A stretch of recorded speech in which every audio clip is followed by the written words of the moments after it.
As you've all noticed, we're creating data at an unprecedented rate. At the 2019 World Economic Forum, it was shown that there are 294 billion emails sent and received every day. 294 billion. We will be creating 463 exabytes of data every day by 2023. And it seems that we've grown to take the transmission, storage, and safety of that data for granted. Along came COVID-19. Along with this explosion of data, we've now had to introduce work from home and remote workforce measures around the globe. What was becoming a data security problem due to proliferation has suddenly gone nonlinear because of the added complexity of sharing information in non-secured environments, like the open internet and underdeveloped infrastructures.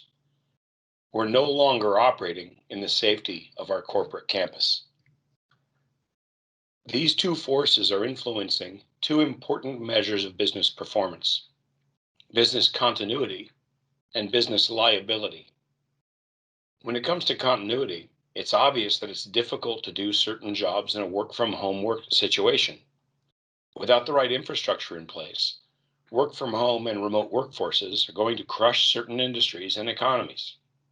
Our reliance on the campus model and corporate networks for security has been caught flat-footed by COVID-19, and the resulting scramble to create a work-from-home environment has created enormous security gaps. Further, the work-from-home situation creates potential issues with hacking, security, and malicious behavior relative to data breaches. You have to automate the control of critical information with a dynamic policy-driven engine.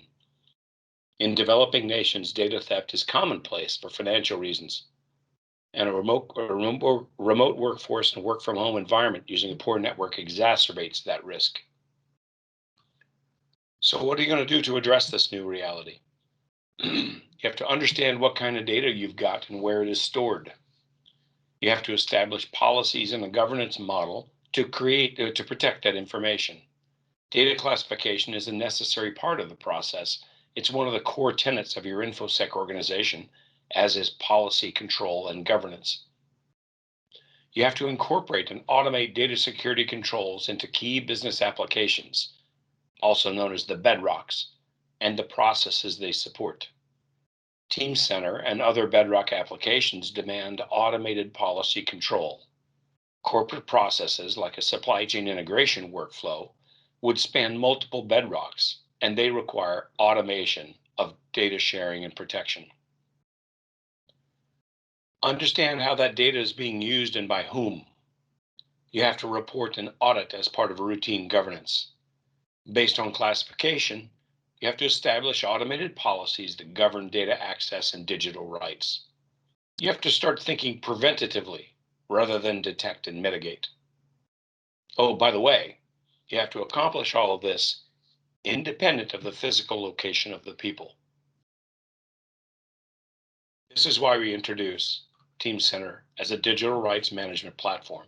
TcDRM provides advanced security for your Teamcenter assets. We have a product number, TC10420, and the Siemens ecosystem already has this in their price book.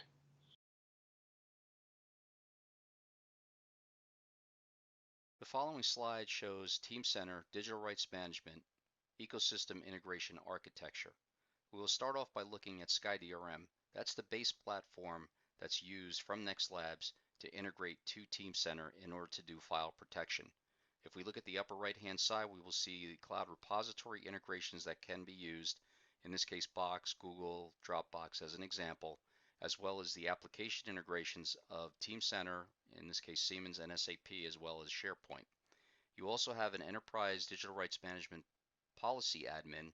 That person or persons is responsible for creating policy that will be used by the users when they're accessing the protected files based on the attributes of the user in the document they were looking at. To the left, we will see Teamcenter integration and the different tools that are used by CAD users in order to view the files, parts, assemblies within Teamcenter. On the bottom right, we will see the non-CAD users. In this case, those users would use the TcDRM desktop, web app, or mobile app to possibly view PDF, Word docs, so on and so forth. In the next slide, we see an example of a collaboration, and here we have a secure document sharing across the internet, and this can be any type of document. So here we have an engineer who will have a file that he's using within a project that he wants to share and collaborate with. So access to that will be fine grained, and it'll be limited to a need to know basis, and the data will be encrypted. So here we will see SkyDRM in the center. As I mentioned earlier, this is the platform where policies are invoked to base on rights that are going to be applied to the file. And in that case, then the file is then protected on the right-hand side. And then when you have the remote user looking at that protected file, those rights are applied to what that person can look at and do with that file for the life of that content while it's encrypted. In this slide, we will show securing engineering collaboration. So here we have a secure share engineering design with suppliers. We show SkyDRM in the center and then the protected file on the right-hand side that supplier can then view. In this case, they have choices to either view what they've been sent within the SkyDRM desktop client, or in this case, using a Creo client, using the Creo interface that we supply or plug in. So we see on the bottom that we have solution components. In this case, we're using the SkyDRM desktop client, and as I mentioned, the Creo RMX plugin. There are other plugins available depending on which tool you might be using. The last slide we will take a look at is for workflows or batch mode. So here would be where a Teamcenter person would want to create a set of technical data.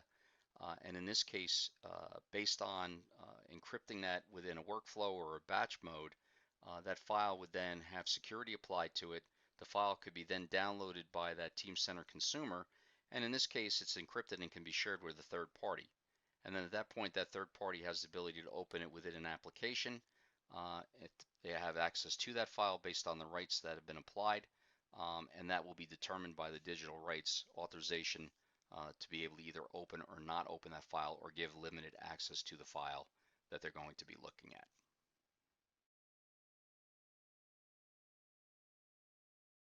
This concludes the section covering the Teamcenter architecture and use cases.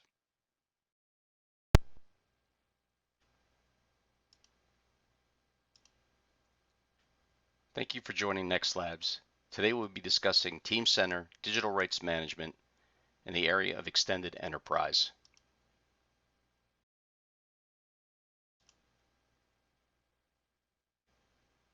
The environment overview is as follows. There are 3 companies involved: Acme US, Offshore Design Center Acme India LLC, and offshore outsource partner Acme China. They are all working on a transmission managed by Acme US. Acme China is outsourced for the transmission case manufacturing from the shared protected data set. Acme China can only access the transmission case design.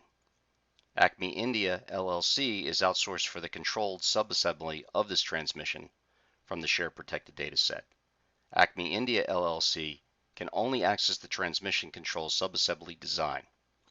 Acme US headquarters from the shared protected data set can access all the data, including the case, the control assembly, and everything else that's part of this assembly. Under the 3 companies, you have users Ed from the US, Jin from China, and Sandeep from India. The classification is based on the access to those files that has been classified within Teamcenter for each of the parts and the overall assembly.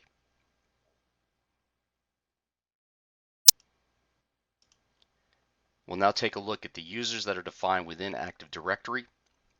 In this case, we have Ed, Steve, Sandeep, Sanjay, and Jin. So here we've defined the user attributes that will be used within policy to make decisions on what they can and can't see of that transmission assembly. Next, we will take a look at SkyDRM from the system's admin point of view. In this case, we're looking at the dashboard. And here we will go in and look at the user attribute mapping. This will show us what we've selected as far as the 5 attributes that we're going to be using to determine the access by those users for the parts and the assembly that they're going to be looking at. So in this case, we'll look at citizenship, country of affiliation, department, license, and security clearance. Here we'll see where we map these attributes based on the information that we have defined to the values that were in the Active Directory entries that we saw early.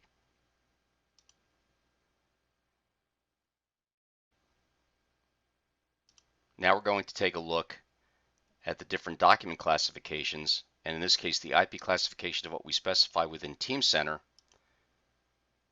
to go against those documents. Next we'll take a look at the domain policies. Here we'll see that we've come up with 4 different policies based on what we had done for the controlled classified item and the value that's specified for it, and what they'll be able to access based on those policies that have been deployed within NextLabs to secure access to those files based on your rights to view or not be able to view them. We will start the demonstration by having Ed sign into TcDRM.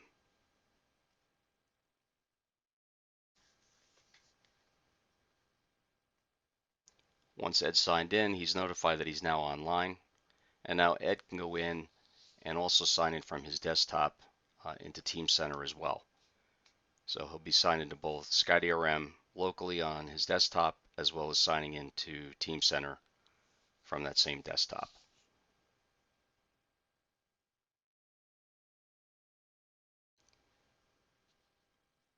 Once Ed is into Teamcenter, he can load up and take a look at that transmission assembly that we spoke about earlier on that we'll be using during the demonstration. Here you can have a breakdown of the different components, and here we will see the IP classification. You can also go in and look at the properties itself in more detail and go down through, and here we'll see the IP classification that was specified, which, as you remember, we defined within policy to be used for users' access into these files if they're allowed or not allowed access. Ed will now take a look through the structure manager, and here we can see a breakdown of all the materials. In this case, we're going to see that as well as the IP classifications that are specified for each of these parts and the assembly itself. So here we can have a drop down look at the values. He could change these up if need be, depending on the needs, as well as the NextLabs being able to protect that, which is one of the seamless integrations between Teamcenter and TcDRM. Here you can take a look at the full assembly of the transmission. He can now load up the NX client. In this case, we get the full view from the NX client of the transmission as well as the subassembly. So since Ed is in the headquarters, he has full access to the entire transmission and the subassembly, which you're seeing on the right-hand side. He can go in and look at the different rights that's been applied to it from NextLabs. So in this case, we're going to get a listing of information that'll show, based on each of these parts, what they can actually do with them. So in this case, view, print, save, so on and so forth. Or if a part's not protected, it also shows that as well.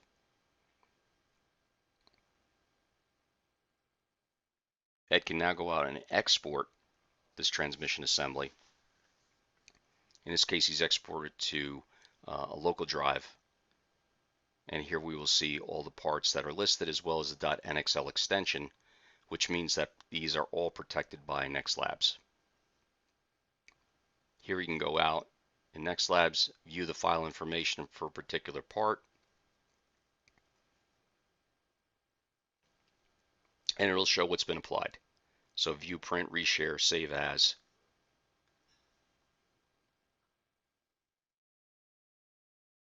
Again, you can look at different parts and show the different rights that are applied to each of these.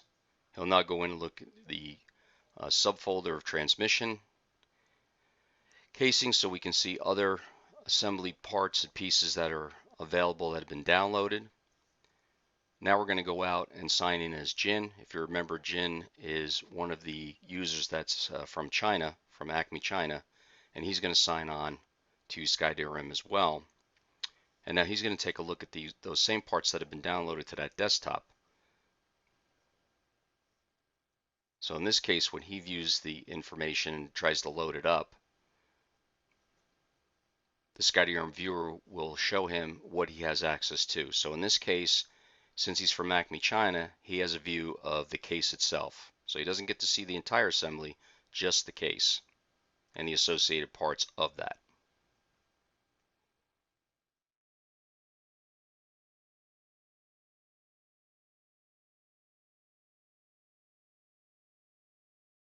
Here we'll see that if he views another file, it'll load up and he can actually see a breakdown of the case components in the different pieces that make up the entire case assembly.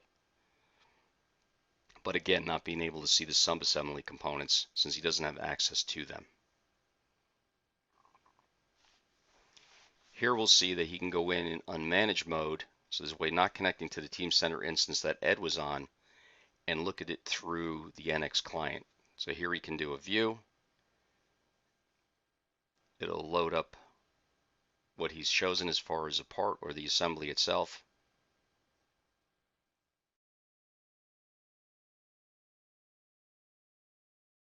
And now we'll see that those are the files that he cannot view and cannot be opened, but he can view the case and all the components that make that part up that he has access to.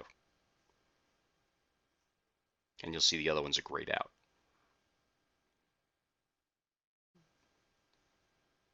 And the objects that he can view, he might have only read-only access to. And he can uncheck or check the ones that he can see, but the other ones will remain grayed out and he doesn't have the access to them.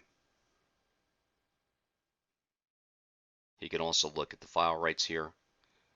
And again, it's going to show the same thing that we saw earlier where the ones that he can't see and the ones that he can see in this case are protected and what he has capabilities for those particular files that he could see. Now our last user, Sanjay, if you remember, Sanjay's from India LLC, Acme. He's going to go out. He's logged in through SkyDRM desktop. And again, he can view and look at those parts through the SkyDRM viewer as well. But as you can see here, he can see the subassembly components. He does not see any part of the case because he doesn't have access to it. Here he can expand out the list again. Again, sign in through the NX client in unmanaged mode and look at a particular part when he opens it up.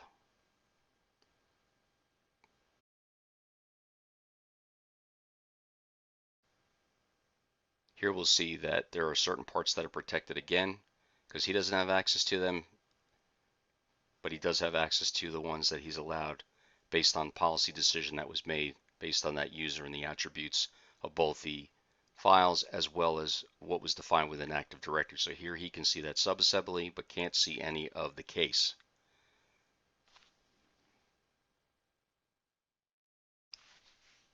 So here, based on the three users looking at the same files, have different views of what they can and cannot view, and that's all based on SkyDRM and its ability to protect certain parts of the assembly from users and them having the ability to access it. And here we'll see Sanjay at the end being able to use the SkyDRM viewer and view the subassembly component. That concludes our demonstration. Thank you for your time.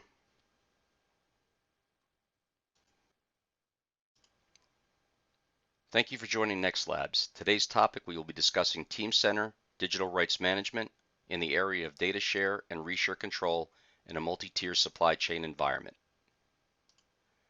Environment overview. Ed is the primary project manager and data owner, is managing data sharing of an engine transmission assembly. Ed needs to be able to share data to his contractors for engine case, bearing, and fork design. Ed can control each contractor on what they can see and access. Ross, a Tier 1 contractor, once receives the data share, will reshare the data with his subcontractor, in this case Claudine, as well as be able to control what can be accessed of the assembly. Ed, as the data owner, can monitor the entire chain of sharing and access activity of the shared data. Ed can also change or revoke access at any given time along the entire shared data chain. Based on the chart below, we will see Ed, Ross, and Claudine. The roles for each, as I mentioned before, data owner, Tier 1 contractor, and subcontractor. The classification access will be used within the files to determine what access rights each of these users will have based on the classification of the part that they are going to look at.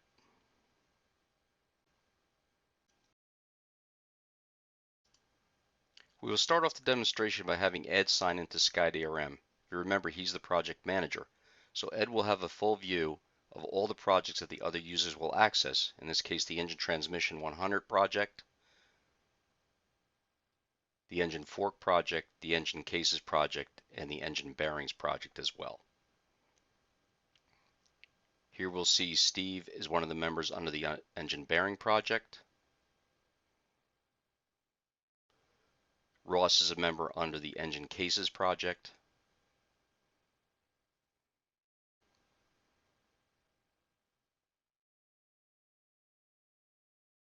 Ed can now go into the Engine Transmission 100 project, and we will see the files that he has available that are now protected by NextLabs.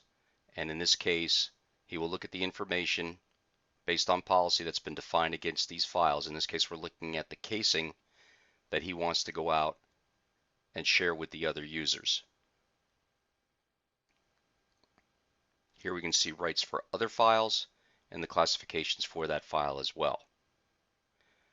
So if we go back to the casing, he's now going to do a share on the file. So this will bring up a screen that will show the different projects.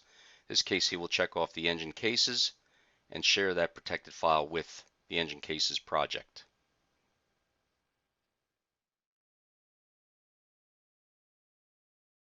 Here, if he takes a look at the log now, you'll see that Ed has protected that file and now shared that file. So in this case, we can see the activity already of what's going on from the start of this file from when he first protected it. Now we'll go in and have Ross log in. If you remember, Ross is a Tier 1 contractor. So here we will see Ross is a member of the Engine Cases project. He can go out and take a look at the files that were shared in this case with his project. And here we will see that Ed had shared from the Engine Transmission 100 project the case. He can look at the information for this and see that he has the full rights as well to view, print, reshare, and share as. In this case, Ross will go out and be able to reshare as well, since he has that right to do that. He will look for the subcontractor engine case project that he wants to share with. In this case, he's going out and now shared this with that project.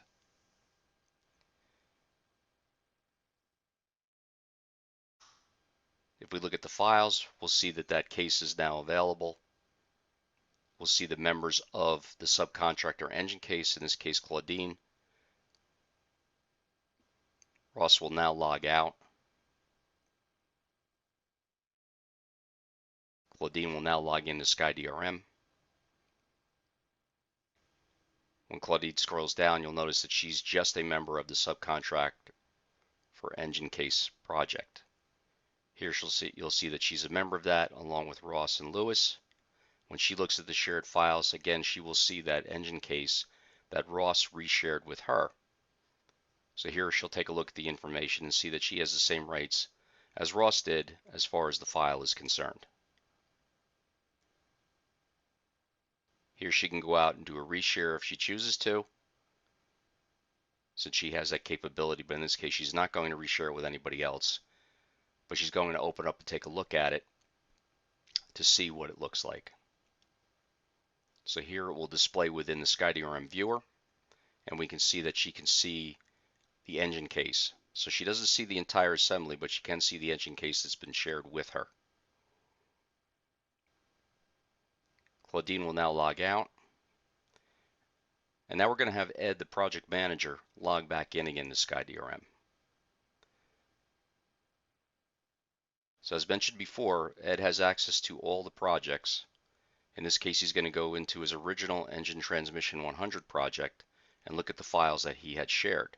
So here's the transmission assembly and here's the case. He can look at the log and see, as we looked at it before, that he was able to protect and share it. Ross reshared it, and Claudine was able to view it and looked at it a few times. At this point, Ed will see and look at the projects that he shared this with, and now he wants to revoke the rights to be able to look at that file.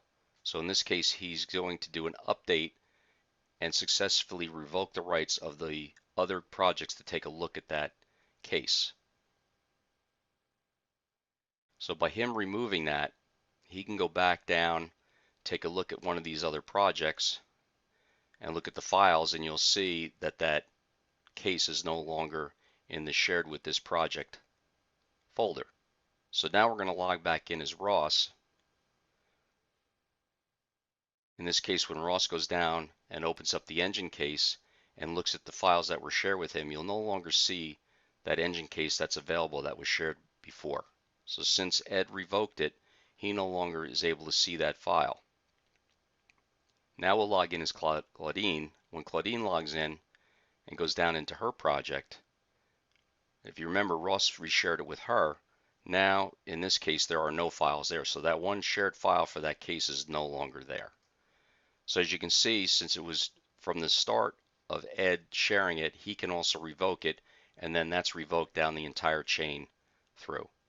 This concludes our demonstration. Thank you for joining. Thank you for joining NextLabs. Today we'll be discussing digital rights management in the area of ITAR file access control. The use case is access to protect ITAR files. The business problem is needs to share ITAR files securely. NextLabs solution, project-based file protection allowing users both US and non-US to access ITAR files securely. For the project, we will have 4 different users, Ed and Steve from the US, Hal and Ross, Hal from the UK, Ross from France, each with a different ITAR license if you are not a citizen of the United States.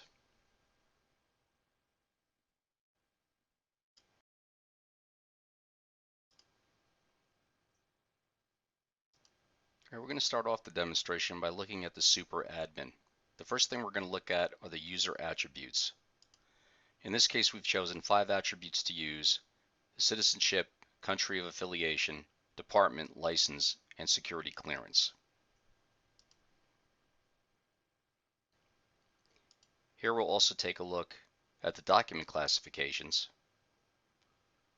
We scroll down for that. We'll be using a jurisdiction of EC ITAR, EC EAR, and EC None.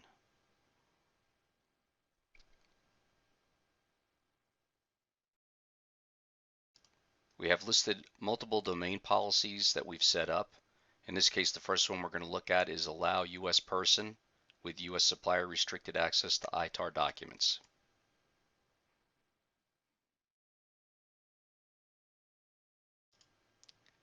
So here we're going to see that this is going to allow foreign nationals with a license to be able to view and access the information. So here if we scroll down, we'll see that the jurisdiction is set up for EC ITAR and that you have an EC license of TEA01.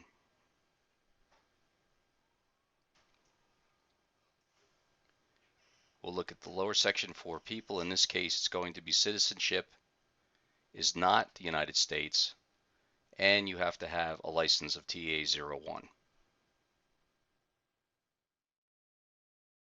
And then you have view capabilities if you meet that criteria.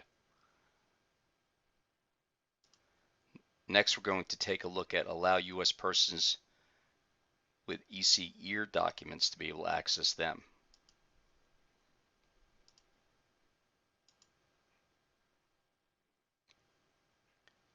So here we'll see that the criteria is a jurisdiction of EC EAR, and the citizenship is in the United States. And then you have full rights to look at that file.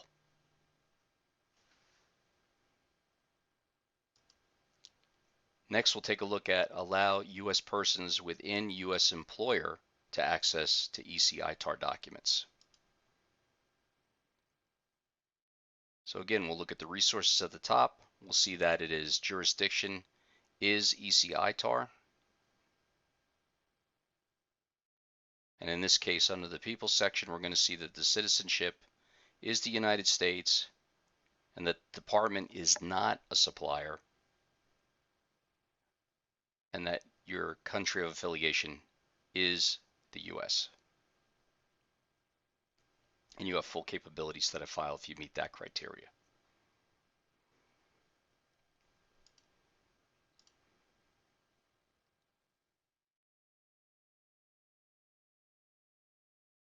Now we're going to take a look at the user. So here we're in Active Directory, and we're going to look at the properties for, in this case, Ed. Here under the attributes, we'll see Ed is a US citizen.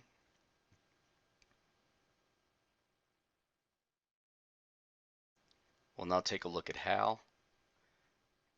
In this case, we look at Hal. Hal is from the United Kingdom and has a license of TA01. If you look at Stephen's properties, again, he's a US citizen.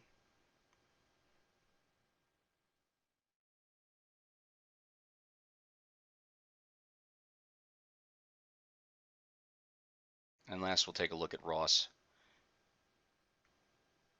In this case, Ross is from France, and he has a license of TA02.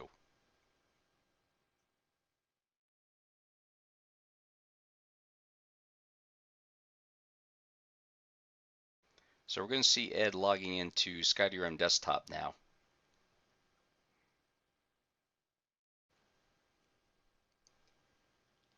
So once Ed is logged in, he has a set of files that he has on his desktop that he wants to protect. So the first thing he's going to do is to go to SkyDRM and protect this PDF file. So in this case, when he browses and protects this file,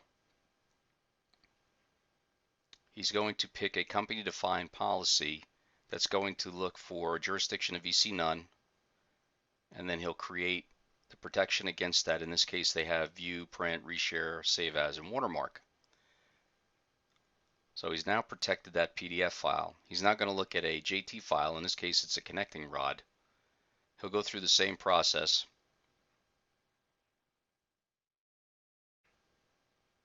And in this case, he's going to choose the jurisdiction of EC ITAR and a license of TAA01. So you must have those two criteria in order to look at this file, as well as being able to edit, view, print. And the last file will be the 1057 file as well. Again, Ed will go through the same process.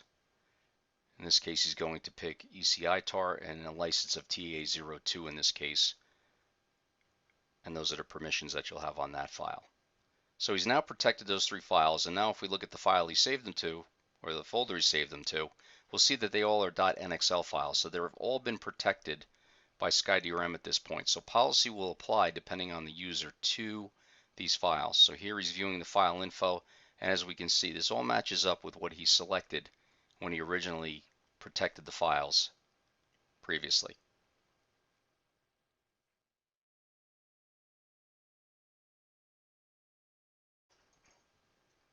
Ed can now go in and view the connecting rod. In this case, he's going to open the JT2Go file.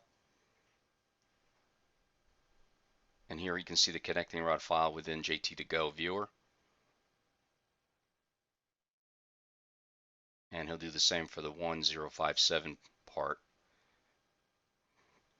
In this case, it's a roller part that he's looking at.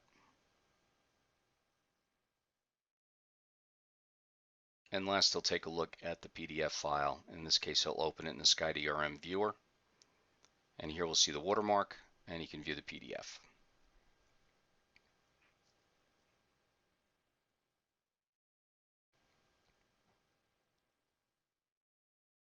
Ed can now turn around and open this up in the SkyDRM viewer as well. So instead of using JT2Go to view the file, he'll now use the built-in SkyDRM viewer to show the connecting rod. So here it brings up the file. We're now going to log out as Ed.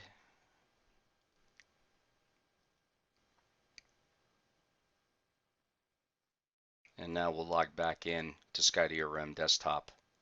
In this case, we'll log in as Stephen. So Steve logs in, same three files. Here you can take a look at the file info for the 1057 part. He has full permissions to that. Remember, Steven's from the United States, so he could see all of those files. So he looks at the connecting rod, has full permissions to them, can see all of them.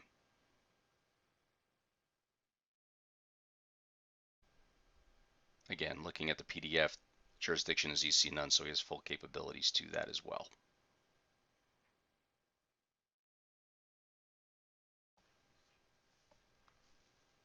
If we log out as Steven, and now we log back in this case as Hal, and if you remember, Hal is from the UK and has the license of TA01, he views the PDF information, and again, has full permissions to that because there is no limit on that since it's EC none.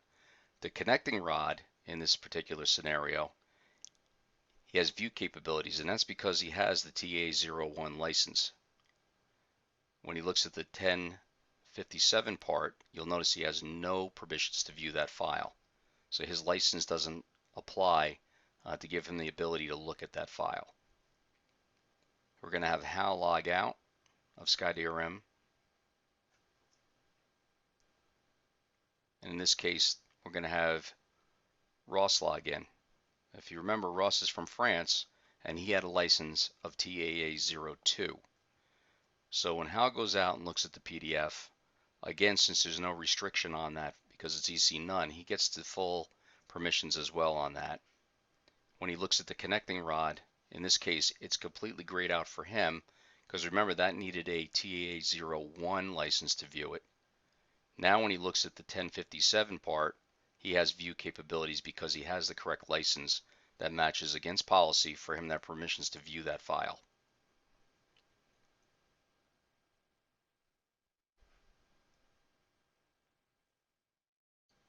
Now what we're going to do is go into Hal, in this case, and view the properties of Hal as we did earlier.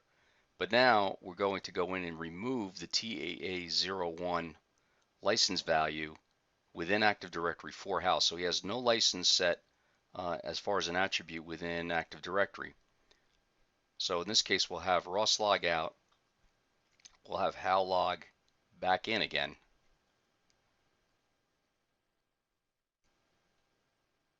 So the only thing that's changed is an attribute specific to Hal. So in this case, he can view the file. This should be the same as before since there were no restrictions. So in this case, he has full permissions. But now when Hal goes out, you can see that he can't do anything with the connecting rod part or assembly that he could see before. And the same thing holds true for the 1057 part. So with no license, he cannot view either of those since there is not one set. Now we can go back, put the TAA01 value back in for the license, apply that, go back here, have Hal log back in to SkyDRM desktop, and now once again he can go out and view the file info because he has the TA01 license for the connecting rod, but still should be restricted against being able to view the 1057 part, which you can see there's no permissions there for that.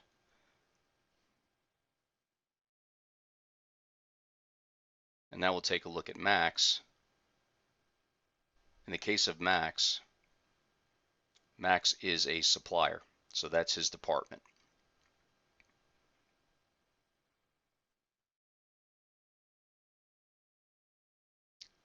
So here we have allow U.S. persons with U.S. supplier restricted to access the ITAR documents.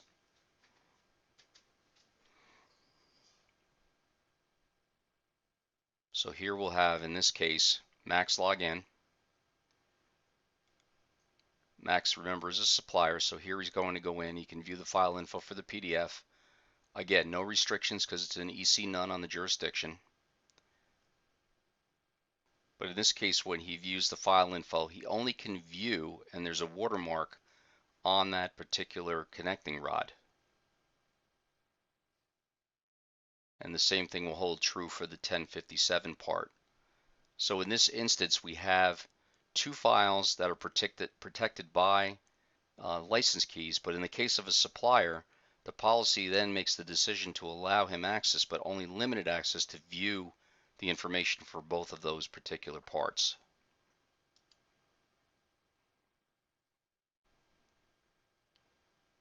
And here you can bring the connecting rod up.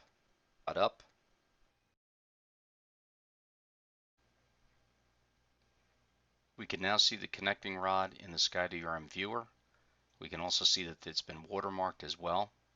So in this case, limited permissions to be able to view that part. So in conclusion, with SkyDRM, you can look at different parts and different files, and based on the user's rights and attributes associated with that part, will give them what they're able to look at or not be able to look at based on the permissions using policy within SkyDRM. This concludes our demonstration. We believe that the extended enterprise, and particularly the remote workforce scenario, is here to stay. Existing data security problem due to proliferation will become nonlinear because of the added complexity of sharing that information into non-secured environments like the open internet and underdeveloped infrastructures. Remember that we're no longer operating in the safety of a corporate campus. So we're going to be creating 463 exabytes of data every day by 2023. And now is the time to create a data safety infrastructure around your bedrock applications like Teamcenter. What do you think?